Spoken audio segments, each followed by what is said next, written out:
విజయవాడ నగర ప్రజల సమస్యలను పరిష్కరించడంలో అధికారులు పాలకులు వైఫల్యం చెందారని బీజేపీ నాయకులు కాళీశ్వర విమర్శించారు.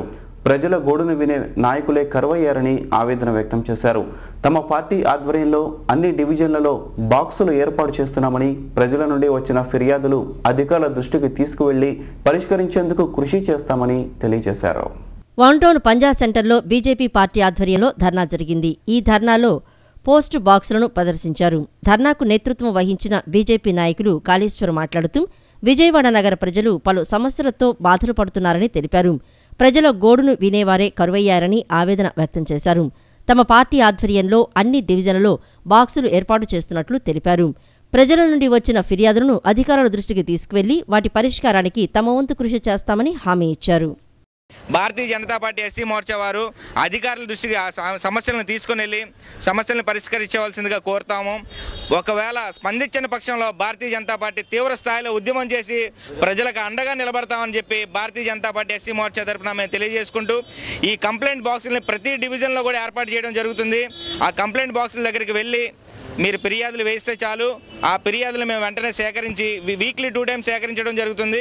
ఆ సేకరించిన వెంటనే మీ యొక్క ఫిర్యాదుల మీద మేము రెస్పాండ్ అవడం కూడా జరుగుతుంది. BRTS project trial run April మొదటి వారంలో నిర్వహిస్తామని మున్సిపల్ కమిషనర్ రవిబాబు తెలిపారు. ఇందుకు సంబంధించి రోడ్డు పనులు తుది దశకు చేరుకున్నాయని ఆయన అన్నారు. ఆర్టీసీ ఇందుకోసం 18 బస్సులను సిద్ధం చేసిందని రవిబాబు తెలియజేశారు. ఆ బస్సులలో కొంత సాఫ్ట్వేర్ లోడ్ చేయాల్సి ఉందని, ఈలోగా మధురానగర్ వంతెనకు కూడా తుది రూపు దిద్దుతామని రవిబాబు తెలియజేశారు. నగరపాలక సంస్థల్లో ఈఎస్ఐ పిఎఫ్ సెల్ని ఉద్యోగ కార్మికుల సౌకర్యార్థం ఏర్పాటు చేయాలని ఏఐటీయూసీ నాయకులు రంగనాయకులు డిమాండ్ చేశారు. కార్మికులకు పిఎఫ్ సంస్థల నుంచి వచ్చిన స్లిప్లను వెంటనే ఇవ్వాలని సూచించారు. కార్మికుల భద్రత పట్ల వివక్ష ప్రదర్శిస్తే ఊరుకునే ప్రసక్తి లేదని రంగనాయకులు హెచ్చరించారు. వన్ టౌన్లోని ఏఐటీయూసీ కార్యాలయంలో ఏర్పాటు చేసిన విలేకరుల సమావేశంలో ఏఐటీయూసీ నాయకులు రంగనాయకులు మాట్లాడుతూ నగరపాలక సంస్థలో పనిచేస్తున్న ఉద్యోగ కార్మికులకు ప్రతి నెల వారి జీతంలో పీఎఫ్ కట్ చేస్తున్నారని తెలిపారు. పీఎఫ్కు సంబంధించిన స్లిప్పులు అధికారుల వద్దకు వచ్చినా వాటిని ఉద్యోగ కార్మికులకు ఇవ్వడం లేదని తెలిపారు. స్లిప్పులను వెంటనే ఇవ్వాలని డిమాండ్ చేశారు. ఈఎస్ఐ పీఎఫ్ కార్యాలయాలకు వెళ్లేందుకు కార్మికులు తీవ్ర ఇబ్బందులు పడుతున్నారని చెప్పారు. నగరపాలక సంస్థ కార్యాలయంలో పీఎఫ్ ఈఎస్ఐకు సంబంధించిన సెల్ ఏర్పాటు చేయాలని సూచించారు.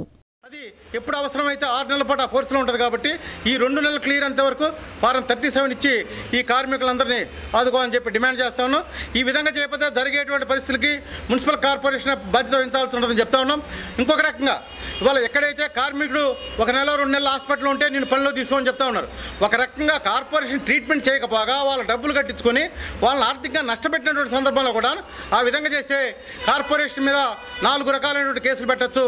అధికారులు గుర్తెరిగి హాస్పిటల్లో ఉన్నటువంటి వైద్యులు ట్రీట్మెంట్ చేయించి లేకపోతే కార్పొరేషన్ డబ్బులతో పెట్టి చేపిస్తారో నిర్ణయించుకొని మీరు అటువంటి చర్యలు తీసుకోండి ఈ సందర్భంగా డిమాండ్ చేస్తాం.